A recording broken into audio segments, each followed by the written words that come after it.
Bismillahirrahmanirrahim.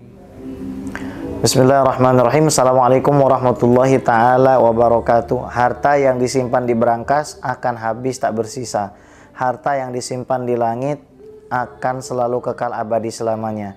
Saya mengajak kepada seluruh muhsinin untuk membantu pembebasan lahan guna mendirikan pesantren Tafsir Al-Quran Ibnul Azhar yang dipimpin oleh saudara kami, guru kami, Al-Ustadz Ad-Duktur Al-Fadil Al-Ustadz Bitoh Purnomo LCMA. Beliau alumni Al-Azhar sama seperti saya dan Ustadz Abdul Somad. Insya Allah atas rekeningnya atas nama Sahabat Sampai Surga ya. Kita butuh berapa Ustadz? 10.000 meter. 10.000 meter persegi. 1 meternya 100.000. Saya mengajak kepada 10.000 orang muhsinin untuk menyumbang 100.000 rupiah. Ayo kita kejar surga dengan cara berinfak di jalan yang benar, yaitu di jalan ilmunya Rasulullah Sallallahu Alaihi Wasallam. Saya Gis bin Abdurrahman Assegaf. Astaudi'ukumullah. Assalamualaikum warahmatullahi ta'ala wabarakatuh.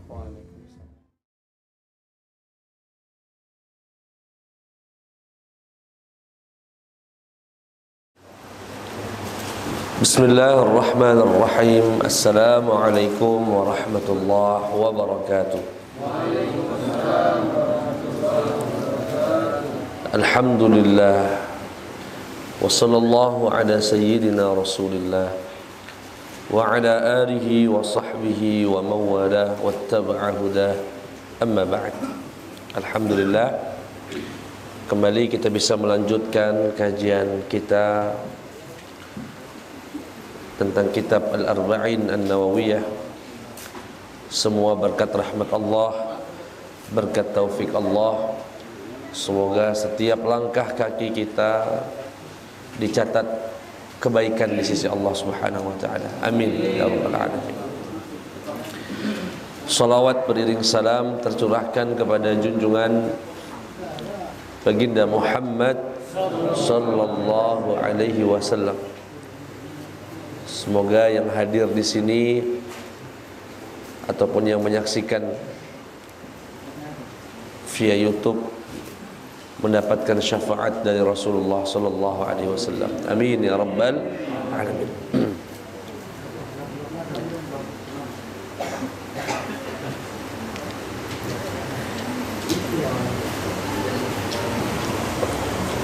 Sampailah kita ke hadis nomor 22. Hadis nomor 22.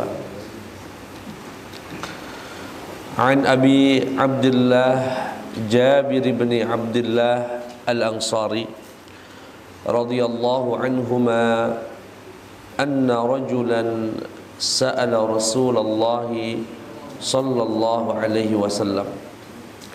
Ada seorang sahabat bernama Jabir ibni Abdullah. Beliau bercerita bahwasanya ada seorang laki-laki mendatangi Rasulullah sallallahu alaihi wasallam, kemudian bertanya kepada Rasulullah,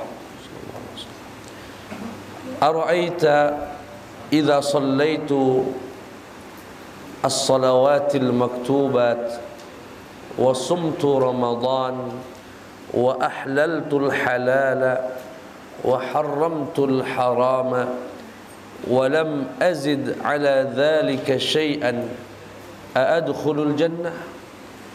Laki-laki ini bertanya kepada Rasulullah, "Bagaimana pendapatmu ya Rasulullah jika saya menjaga salat yang 5, salat 5 waktu yang 5, kemudian saya puasa Ramadan dan saya halalkan yang dihalalkan Allah dan saya haramkan yang diharamkan Allah dan saya enggak nambah daripada itu." Artinya saya cuma salat, puasa, menghalalkan yang dihalalkan Allah, mengharamkan yang diharamkan Allah. dan saya nggak nambah, itu saja yang akan saya amalkan. Apakah dengan itu saya masuk surga? Apakah dengan amalan itu saya masuk surga? Rasulullah menjawab, na'am. Ya, kamu masuk surga.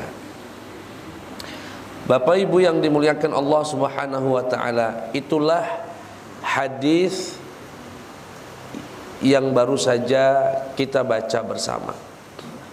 Banyak pelajaran, banyak poin yang bisa kita ambil dari hadis-hadis ini.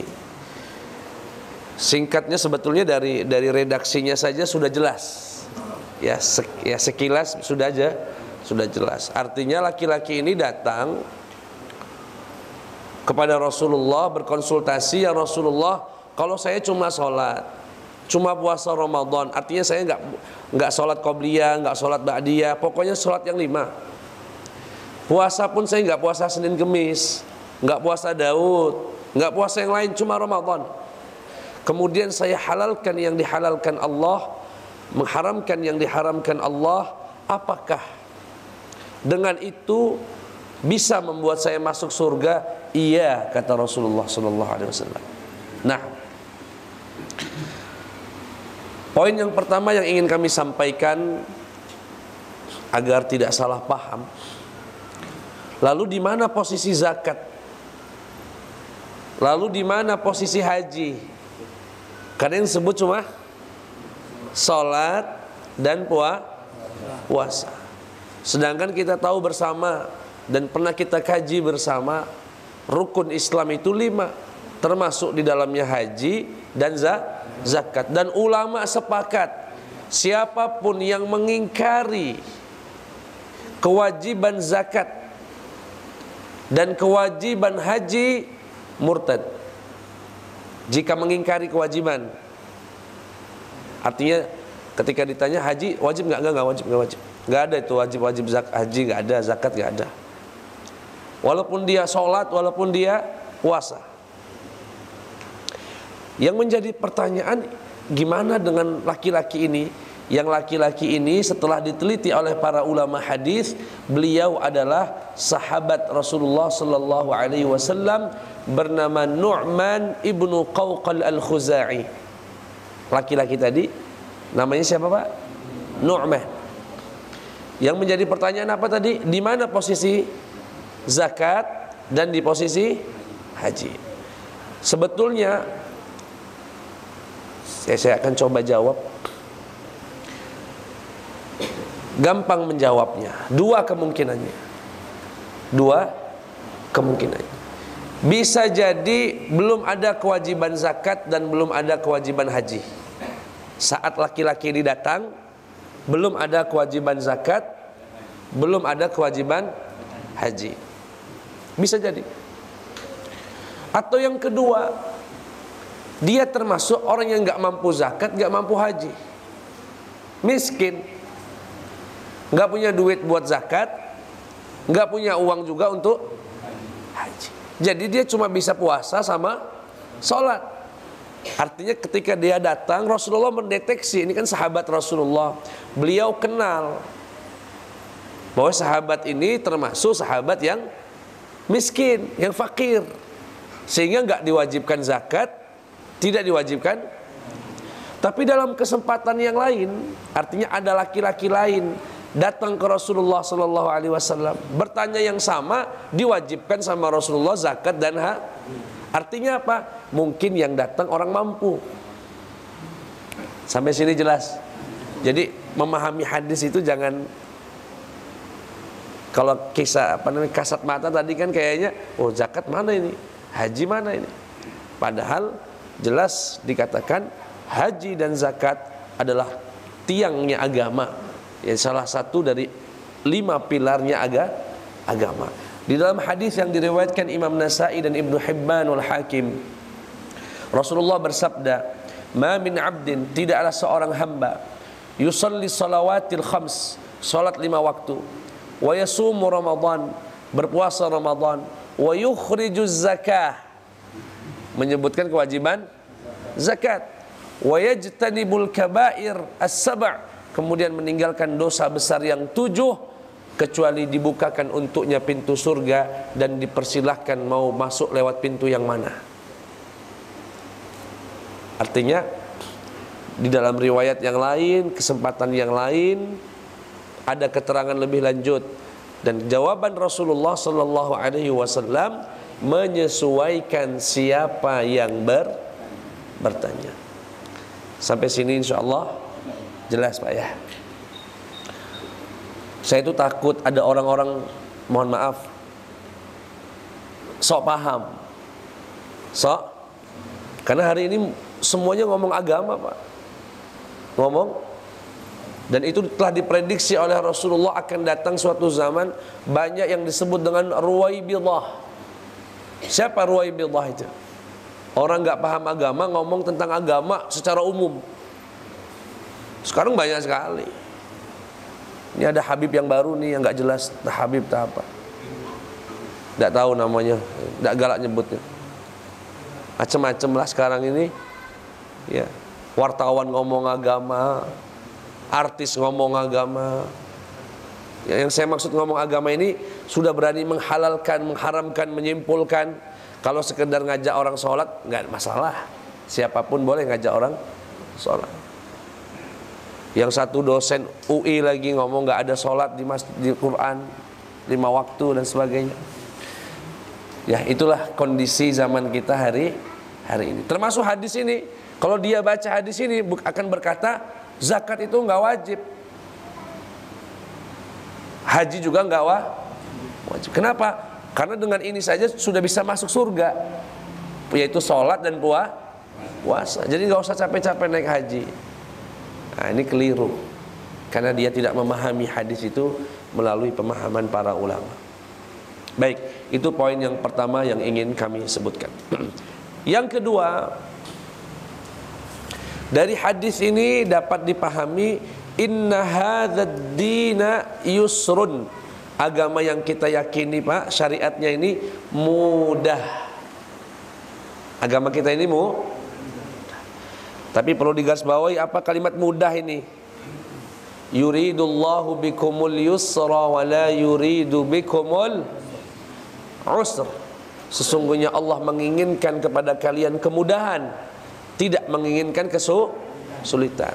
Tapi apa makna mudah ini? Nah, ini jangan sampai salah paham. Makna mudah bukan berarti serba halal. Bukan berarti tidak ada nilai ujian, bukan. Yang dimaksud mudah, bahwasanya syariat ini tidak pernah memerintahkan atau melarang sesuatu di atas kemampuan manusia. Di atas kemampuan manusia.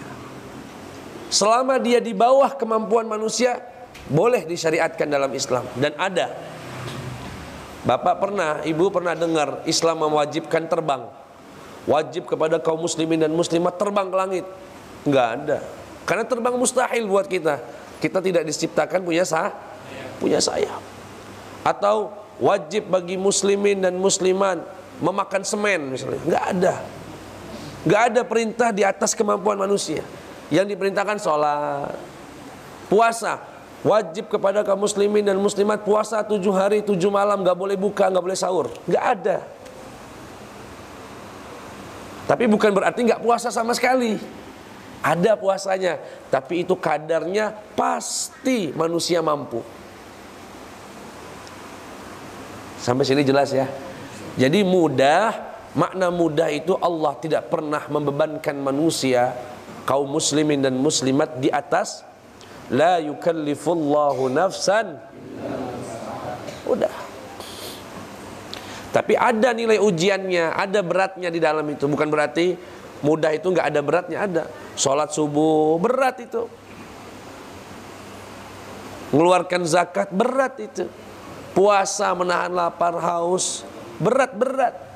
Disitulah nilai ujiannya. Siapa yang mampu melaksanakan taat sama Allah, siapa yang tidak mau taat. Tapi tidak ada perintah di dalam syariat di atas kemampuan manusia. Itu yang dimaksud dengan agama ini mudah. Jadi hati-hati betul. Jangan mentang-mentang mudah dimudah-mudahkan. Pak Ustadz, saya meriang, boleh nggak saya nggak puasa? Ya Allah, cuma flu doang nggak puasa. Cuma flu tidak puasa. Itu namanya mudahin agama.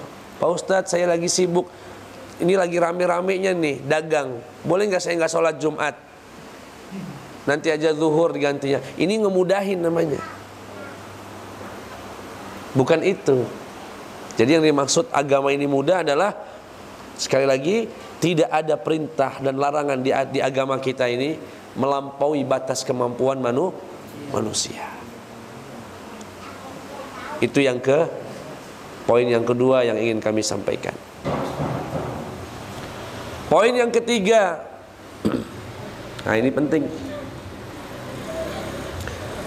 Kata laki-laki sahabat Nu'man ibnu Qawqal al-Khuzai tadi, ya Rasulullah, bagaimana pendapatmu jika saya sholat yang 5 waktu, saya puasa Ramadan, dan saya halalkan yang dihalalkan Allah dan mengharamkan yang diharamkan Allah, apakah saya masuk surga? Iya, masuk surga. Kita bahas dulu apa maksud saya halalkan yang dihalalkan Allah, mengharamkan yang diharamkan Allah. Yang pertama, saya menghalalkan yang dihalalkan Allah. Hati-hati, ini penting sekali, jangan sampai salah paham, agak sedikit butuh ketelitian. Jadi menghalalkan sesuatu itu ada 2 dimensi, ada dua hal. Satu berkaitan dengan keyakinan, satu berkaitan dengan perbuatan. Maksudnya apa? Saya meyakini minuman ini halal, itu keyakinan. Kemudian saya minum, itu perbuatan. Sampai sini jelas ya? Saya meyakini zina itu haram, kemudian saya tidak berzina. Ada keyakinan, ada perbuatan. Nah, yang dimaksudlah dalam hadis ini adalah dua-duanya. Saya meyakini sholat itu halal. Halal itu maknanya umum, bisa mencakup yang wajib. Intinya halal itu dilakukan, baik itu wajib, sunnah, ataupun yang boleh. Nah, ketika laki-laki tadi mengatakan saya menghalalkan yang dihalalkan Allah, maksudnya saya meyakini kalau sholat itu wajib dan saya sholat. Saya meyakini puasa itu wajib dan saya itu puasa. Haram, saya meyakini minum khamar itu haram dan saya tidak minum. Jadi 2 dimensi. Ada keyakinan, ada perbuatan. Nah, yang bahaya di sini, Pak. Nah, ini yang pengen saya sampaikan nih, yang paling penting ini. Lebih besar dosa orang yang mengharam, ya, garis bawahi, lebih besar dosa orang yang menghalalkan zina meski tidak berzina daripada orang yang berzina tapi dia meyakini zina itu haram. Sekali lagi, lebih besar dosa orang yang menghalalkan zina meski dia tidak berzina daripada orang yang berzina dan dia meyakini keharaman zina. Paham gak kira-kira?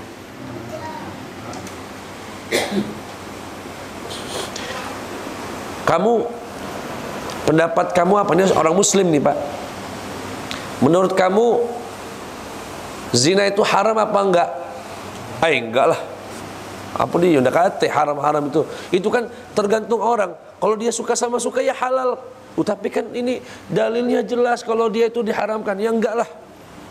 Orang ini, Pak, meski dia enggak berzina, keyakinannya Menghalalkan zina bisa membuat dia murtad dari Islam, meski dia tidak tapi ada orang, kamu ngapain berzina? Ustaz, demi Allah Ustaz, saya tahu zina itu haram. Kamu ngapain minum khamar? Demi Allah Ustaz, saya yakin betul itu diharamkan Allah, tapi ya saya kalah dengan nafsu saya. Saya belum bisa melepasnya, tapi saya tahu itu haram. Orang ini dosanya besar banget, tapi nggak sampai murtad. Nggak sampai. Paham kira-kira ya? Jadi ada dimensi ideologi, ada dimensi perbuatan. Makanya saat 2 tahun yang lalu ketika gencar-gencarnya LGBT, gencar-gencarnya dipromosi, ada seorang tokoh dari kalangan muslimin, ya, mengaku dari kalangan muslimin, dia mengatakan nggak apa-apa LGBT, walaupun dia nggak bagian dari LGBT, walaupun dia laki-laki normal saat itu, tapi dia membolehkan itu dalam Islam, bisa murtad, Pak. Bahkan dosanya lebih besar daripada yang melakukan LGBT sekalipun, tapi dia meyakini keharaman LGBT. Sampai sini jelas ya? Nah, laki-laki ini berkata, ya Rasulullah, bagaimana pendapatmu? Saya ini sholat, puasa, dan meyakini kehalalan yang dihalalkan Allah, kemudian melakukannya, dan meyakini keharaman yang diharamkan Allah, kemudian meninggalkannya. Itu tafsirannya. Jadi ada keyakinan tentang keyakinan. Makanya di dalam Islam, dan ini saya sebutkan dari hadis ini,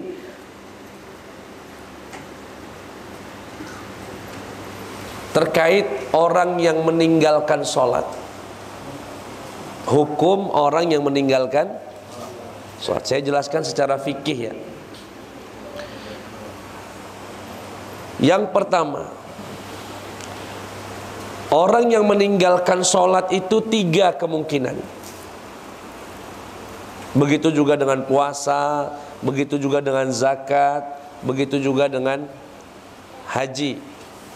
Atau kalau zakat sama haji ada tambahan, yaitu sholat dengan puasa paling minimal. Yang pertama, meninggalkan sholat karena keyakinannya meyakini sholat nggak wajib. Kamu ngapain nggak sholat? Lo memang kenapa? Lo kamu kan muslim. Iya, saya muslim. Terus ngapain nggak sholat? Lo memang sholat kan nggak wajib. Lo kamu meyakini sholat nggak wajib? Iya. Lo ayatnya kan jelas. Nggak ada itu. Kafir itu, Pak, walaupun ngaku muslim. Walaupun ngaku muslim. Itu yang pertama, yaitu orang meninggalkan sholat karena mengingkari kewajiban sholat. Artinya dia 2 dimensinya dilakukan semua. Tidak meyakini kewajiban sholat, sekaligus tidak kafir orang ini. Yang kedua, kamu ngapain gak sholat? Males, Ustaz, sibuk, kerjaan belum selesai. Tapi kamu yakin sholat wajib? Ya tahu lah, Ustaz, dari kecil anak belajar tuh. Dari kecil ini anak udah tahu sholat itu wajib. Tapi kenapa udah sholat? Kagak lah, Ustaz. Kalau ada hidayah kagak lah tuh. Nah, males, Pak. Bukan dia yakin sholat itu wajib. Cuma males, kalah sama nafsu. Orang semacam ini fasik, tidak kafir. Apa namanya, Pak? Fasik. Yang ketiga, kemungkinan yang ketiga, bukan karena mengingkari kewajiban, bukan juga karena malas, tapi karena baru masuk Islam, nggak tahu kalau sholat itu wajib. Dia cuma syahadat, kemudian nggak diajari uang mungkin. Orang semacam ini hukumnya diajarkan, dikasih tahu. Dikasih tahu. Sampai sini jelas, Pak ya? Jadi ada orang meninggalkan sholat karena dia mengingkari kewajiban sholat, kufur. keluar dari Islam. Kalau mau masuk Islam, syahadat lagi dan sholat. Yang kedua, meninggalkan sholat karena malas. Dan ini kebanyakan hari ini. Inilah kondisi kita hari ini. Artinya banyak apa itu? Banyak orang fasik. Itu sebetulnya Pak, kalau dia seorang bapak dan punya anak gadis, nggak boleh jadi walinya itu. Yang nggak sholat itu. Karena salah satu syarat menjadi wali itu harus adalah. Kalau sekarang ini banyak sekali. Dari mana Ustaz tahu banyak sekali Ustaz? Ya kalau sholat Jumat penuh, sholat subuh nggak ada. Tapi kan mereka sholat di rumah Ustaz. Di rumah itu perempuan, laki-laki di masjid. Laki-laki yang sholat di rumah namanya laki-laki solehah. Bukan laki-laki yang soleh. Banyak hadisnya ya. Nah, cuma menarik ini Pak. Ini menarik ini. Ini dalam kacamata fikih ya Pak ya. Terkait orang yang meninggalkan sholat karena malas tadi, hukumnya apa? Fasik. Akan tetapi ada konsekuensi Pak. Menurut Imam Abu Hanifah, orang semacam ini kalau hukum Islam yang diterapkan secara full di Indonesia ini, alhamdulillah hukum Islam sudah masuk di haji, di ekonomi syariah, hukum keluarga, alhamdulillah sudah ada pengadilan agama. Tapi andaikan ini sempurna, artinya sudah diterapkan semua, maka orang yang tidak sholat karena malas, kalau mazhab Imam Abu Hanifah, yuhbas wa yu'azzar bid-darbi wa nahwihi hatta yusalli au yukhallad fi sijn. Mazhab Imam Abu Hanifah, seorang muslim atau muslimah yang tidak sholat karena malas, yang kita hukumi sebagai fasik tadi, itu dipenjara, dipukul sampai sholat. Kalau nggak sholat, penjara seumur hidup. Mazhab apa ini Pak? Abu Hanifah. Ini masih ringan, masih enak. Saya bacakan 3 mazhab yang lain.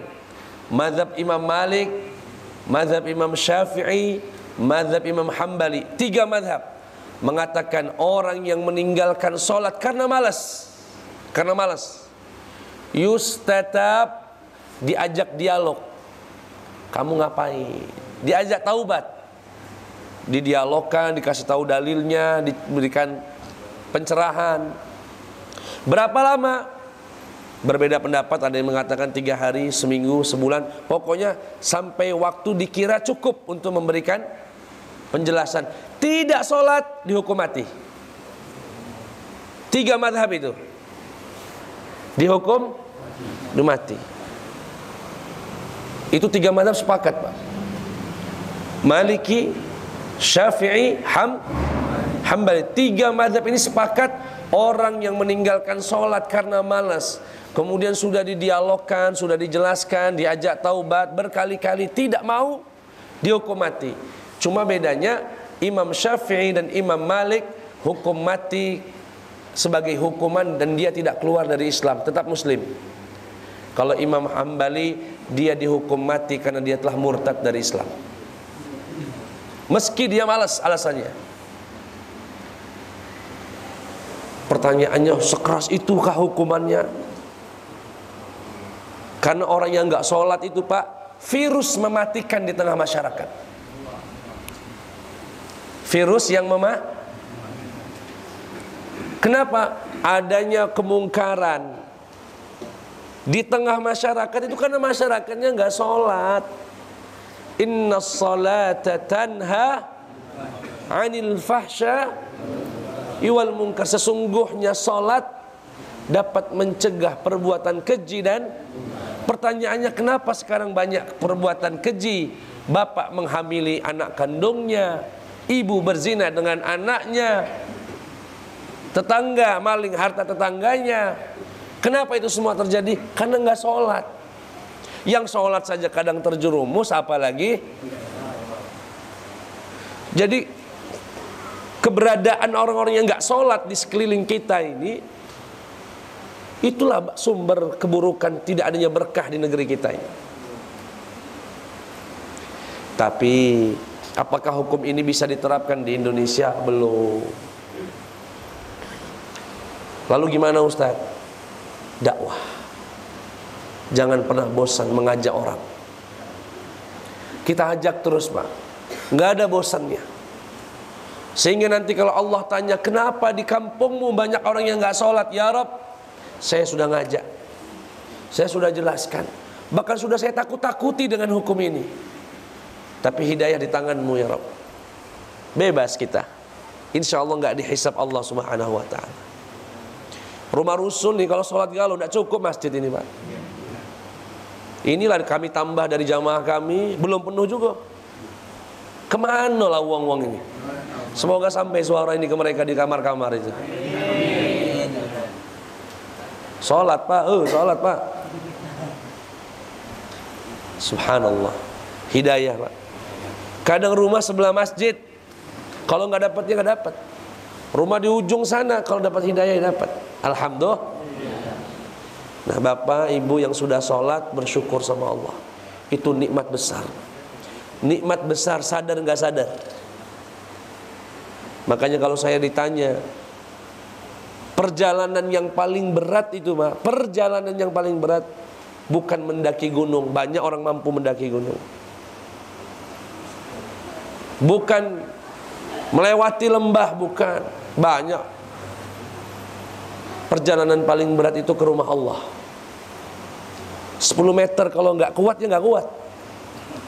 Kalau nggak ada hidayah, meski dia punya mobil, punya motor, jarak masjid cuma 20 meter, ya nggak bisa. Beratnya luar biasa itu. Tetapi jika dia mampu melawan nafsunya, seminggu, 2 minggu, sebulan, 2 bulan, insya Allah akan menjadi ringan. Bahkan langkah kaki itu nikmat. Alhamdulillah.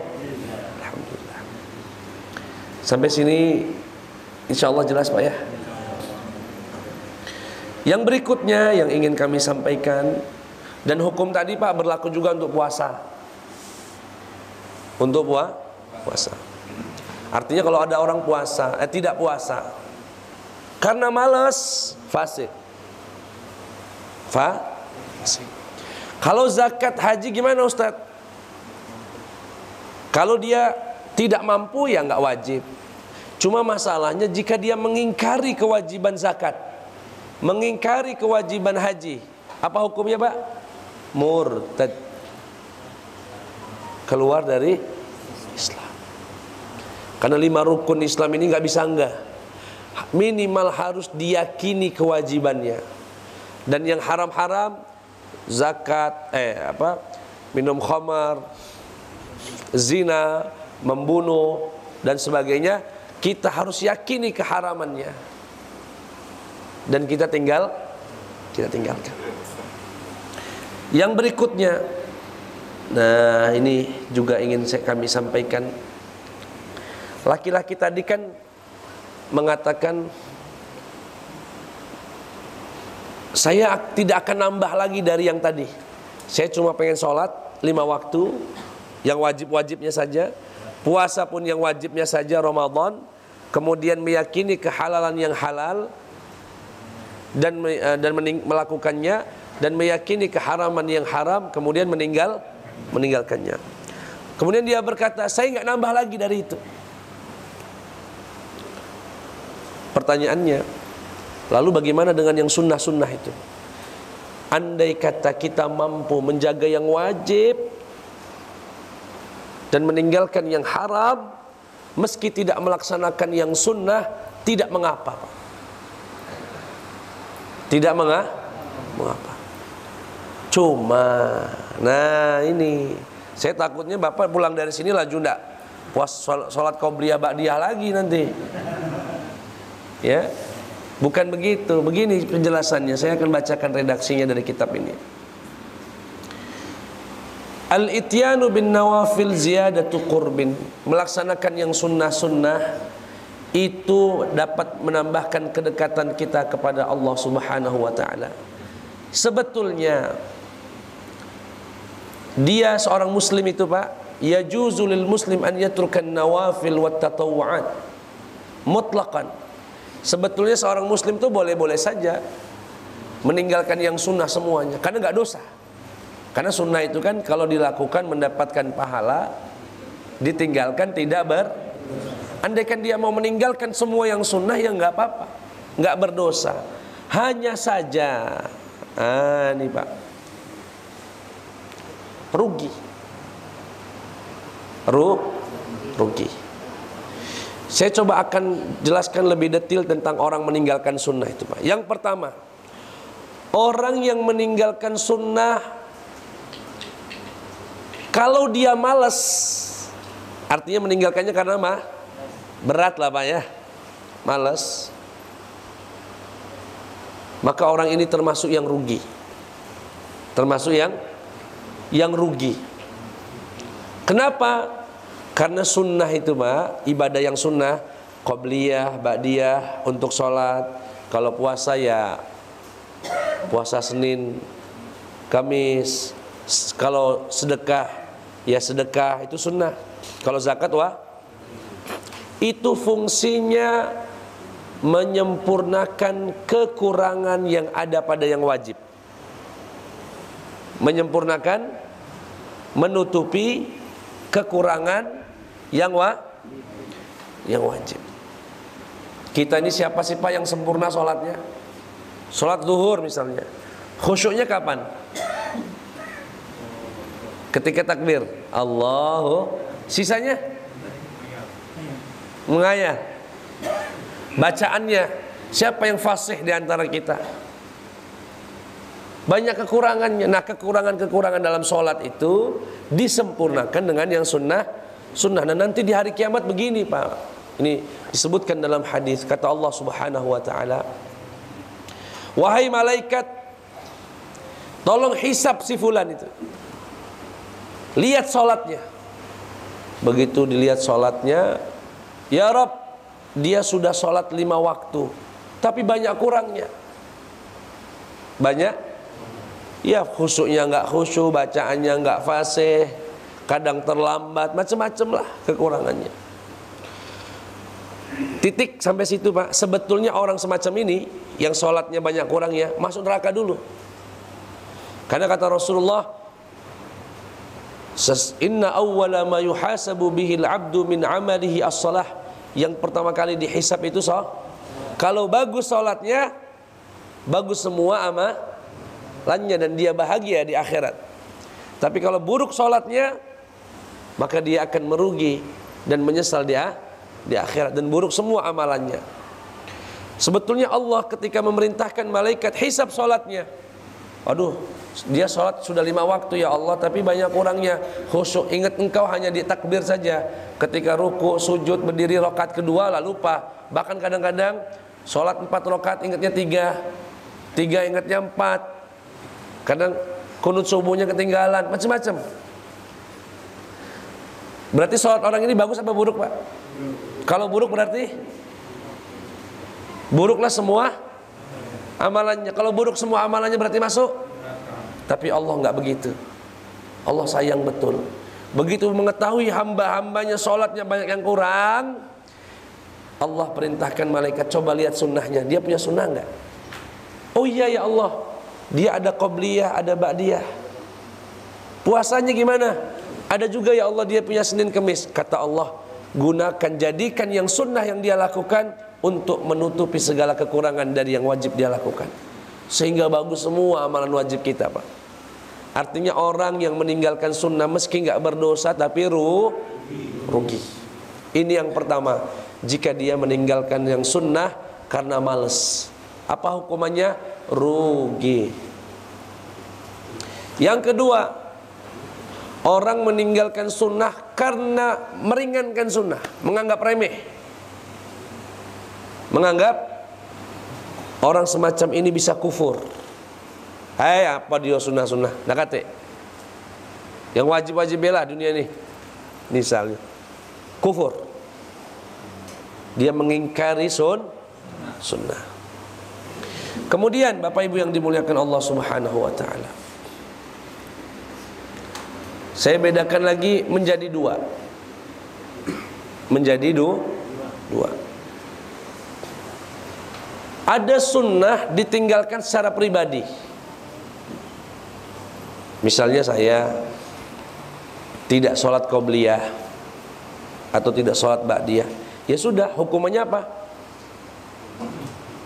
Rugi. Hukumannya rugi. Tetapi jika sunnah itu ditinggalkan serempak satu kampung, itu diperangi kampung itu, Pak. Sepakat misalnya azan itu wajib apa sunnah? Azan. Wajib apa sunnah? Azan. Nah, lu. Azan wajib. Terjadi perbedaan pendapat. Azan itu hukumnya piye toh, Pak? Wajib apa sunnah?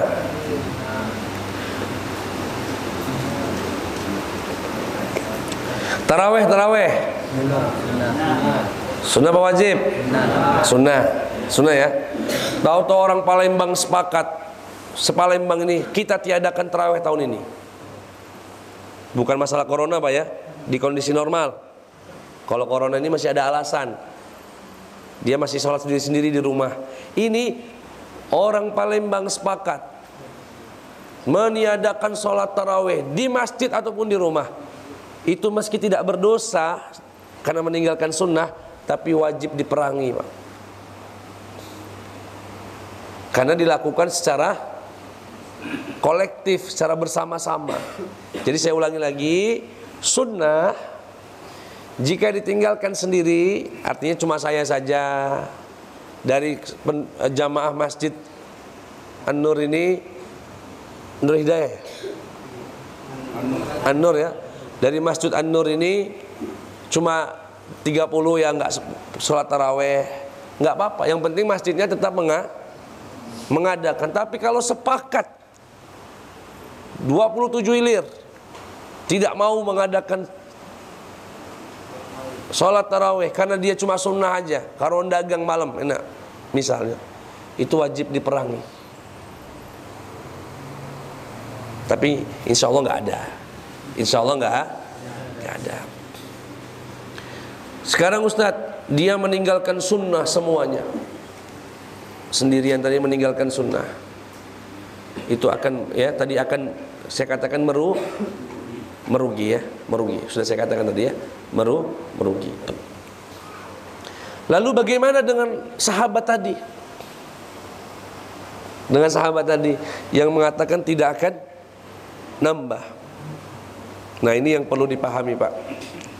Dalam riwayat lain ada laki-laki yang sama datang ke Rasulullah, berkata dengan hal yang sama juga. Saya nggak mau nambah-nambah, saya cuma pengen sholat 5 waktu saja, yang wajib-wajib saja. Nah, di akhir redaksi hadisnya Rasulullah mengatakan begini, Pak. Aflaha in sadaqa. Insya Allah laki-laki tadi akan masuk surga kalau dia tulus. Kalau dia, guru saya Syekh Utsama Al-Azhari ketika menafsirkan kata tulus ini, Pak, mengatakan begini, orang tadi meski mengatakan di depan Rasulullah cuma akan menjaga yang wajib saja, dia pasti akan melaksanakan yang sunnah. Kenapa? Cuma butuh proses saja. Orang tadi yang katanya cuma pengen sholat 5 waktu saja, dia akan sholat 5 waktu terus. Ketika sholat itu nikmat, iman bertambah, dan itu tanda ketulusan dia, pasti dia akan sholat qobliyah dan ba'diyah. Pasti itu, Pak. Kalau dia benar-benar tulus. Makanya kata Rasulullah ketika orang itu berangkat pulang, kata Rasulullah, bahagia dia, akan masuk surga dia kalau tulus. Nah, kalimat kalau tulus ini adalah kalau dia benar-benar menjaga yang 5, menjaga puasa Ramadannya, hari demi hari akan menjadi pelajaran buat dia. Dia pasti akan meminta tambah. Dia akan menjaga sunnah-sunnahnya juga. Karena nggak mungkin seorang muslim menikmati sholat wajib nggak rindu dengan tahajud. Mustahil itu. Orang yang wajib puasa Ramadan tidak ingin mengharapkan puasa Arafah, nggak mungkin itu. Kalau dia tulus, pasti dia puasa Arafah, pasti dia puasa 1 Muharram, 10 Muharram, dan seterusnya. Sampai sini jelas, Pak? Jadi jangan ditafsirkan, oh kalau begitu aku insya Allah cuma jaga yang 5 sajalah, nggak mau sholat qobliyah, ba'diyah dan yang lain-lainnya. Begitu cara memahami hadis ini, itu salah. Sahabat itu dipastikan melaksanakan juga yang sunnah-sunnah, melaksanakan yang sunnah-sunnah. Sampai sini paham insyaallah?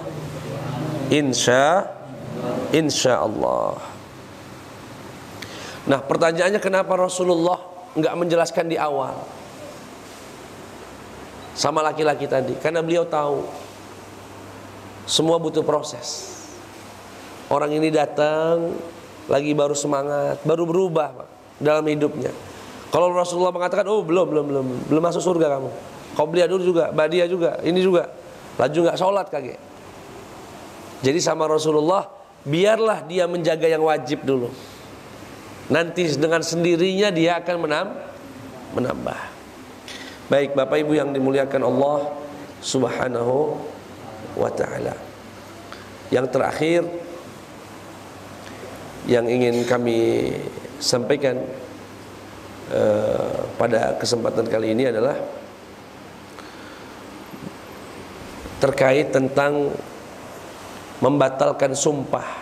Karena dalam riwayat lain itu ada bunyinya, demi Allah saya enggak nambah lagi dari yang wajib tadi. Demi Allah, kan dia berkata di riwayat yang lain, Pak, ya Rasulullah, apa sih yang diwajibkan kepada saya? Sholat 5 waktu, kata Rasulullah. Selain daripada itu nggak ada, itu sunnah semua. Puasa Ramadan saja, selain daripada itu ya Rasulullah nggak ada, kecuali bulan Ramadan. Sisanya illa an tatawwa'. Kemudian laki-laki tadi sebelum pulang berkata, demi Allah saya nggak nambah dari itu. Berarti dia pernah bersumpah. Nah, sumpah ini Bapak Ibu yang dimuliakan Allah, wa man halafa ala tarki khairin ghairi wajibin alaih fal afdal fi haqqihi an yahnuth. Ya. Kata beliau, atau saya baca dari awal, wa man halafa ala tarki wajibin aw fi'li ma'siyatin wajaba alaihi al-hanthu, ya, biyaminihi, ay an yukhalifa biyaminihi wa la yaf'al ma aqsama ala fi'lihi. Barang siapa yang bersumpah untuk meninggalkan kewajiban atau bersumpah melakukan kemaksiatan, maka batalkanlah sumpahnya dan gak ada kafaratnya, batalin aja. Demi Allah Ustaz, aku nak maling hari ini. Noh, sumpah tapi mau batal sumpahnya, tidak dinilai dalam Islam. Atau dia bersumpah, demi Allah Ustaz, aku tidak sholat hari ini. Nah, batal. Dan batalkan, wajib dibatalkan, dan tidak perlu bayar kafarat. Kafarat sumpah itu apa, Pak? Hah? Kagak puasa. Pertama, ngasih makan 10 orang miskin, atau memberi pakaian 10 orang miskin, atau memerdekakan budak. Jika enggak mampu, baru puasa 3 hari.